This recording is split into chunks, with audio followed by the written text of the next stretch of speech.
লোকসভা নির্বাচনে পশ্চিমবঙ্গে এবার ইতিমধ্যে বড় চমক আসতে পারে। লোকসভা ভোটে জম্মু কাশ্মীর থেকে বাংলায় বেশি কেন্দ্রীয় বাহিনী চায় নির্বাচন কমিশন।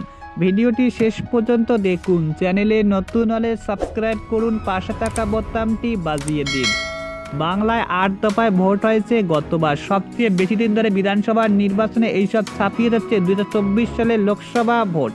লোকসভা নির্বাচনে এই রাজ্যে জম্মু কাশ্মীর থেকে বেশি সংখ্যক কেন্দ্রীয় বাহিনী মোতায়েন করতে চায় নির্বাচন কমিশন। সাম্প্রতিক স্বরাষ্ট্র মন্ত্রকে পাঠানো চিঠিতে নির্বাচন কমিশন লিখেছে, বাংলায় লোকসভা ভোট তারা ইতিমধ্যে 920 কোম্পানির কেন্দ্রীয় বাহিনী মোতায়েন করতে চায়। এছাড়া স্ট্রং রুম এবং গণনা কেন্দ্রগুলিতে নিরাপত্তা রাখা হবে 22 কোম্পানির কেন্দ্রীয় বাহিনী। সব মিলিয়ে প্রায় 900 থেকে ইতিমধ্যে 1000 কাছাকাছি বাহিনী মোতায়েন করা হতে পারে এই রাজ্যের লোকসভা নির্বাচনে। এই রাজ্যের ভোট এত সংখ্যক কেন্দ্রীয় বাহিনী নিয়োগ নজিরবিহীন ঘটনা বলে মনে করেছে গোটা রাজ্য রাজনীতি। কমিশন সূত্রে খবর, এই রাজ্যে আগে কখনো এত সংখ্যক বাহিনী মোতায়েন করা হয়নি। জম্মু কাশ্মীরের মতো সংবেদনশীল রাজ্য ও মাওবাদী উপদ্রুত ছত্তিশগড় মধ্যপ্রদেশেও নয়। গত লোকসভা নির্বাচনে এই রাজ্যে 740 কোম্পানির কেন্দ্রীয় বাহিনী মোতায়েন করা হয়েছে।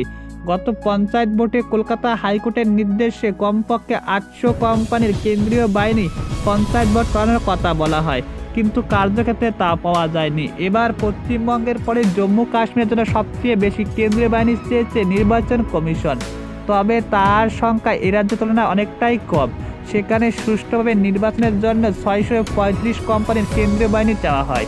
উত্তরপ্রদেশের জন্য চেয়েছে 252 কোম্পানির কেন্দ্রীয় বাহিনী। বিহার এবং ছত্তিশগড়ের জন্য যথাক্রমে 295, 360 কোম্পানির কেন্দ্রীয় বাহিনী চাওয়া হয়। লোকসভা ভোটের সঙ্গে অন্ধ্রপ্রদেশ, অরুণাচল প্রদেশ, উড়িষ্যা, সিকিম বিধানসভা নির্বাচন রয়েছে। নির্বাচন কমিশন সূত্রে ইতিমধ্যে পাঠানো হয়েছে অন্ধ্রপ্রদেশ এবং উড়িষ্যার জন্য 250 কোম্পানির কেন্দ্রীয় বাহিনী। অরুণাচল প্রদেশ, সিকিমের জন্য 75 এবং 17 কোম্পানির বাহিনী লাগবে। ঝাড়খণ্ড, পাঞ্জাবের জন্য 250 কোম্পানির বাহিনী চেয়েছে কমিশন।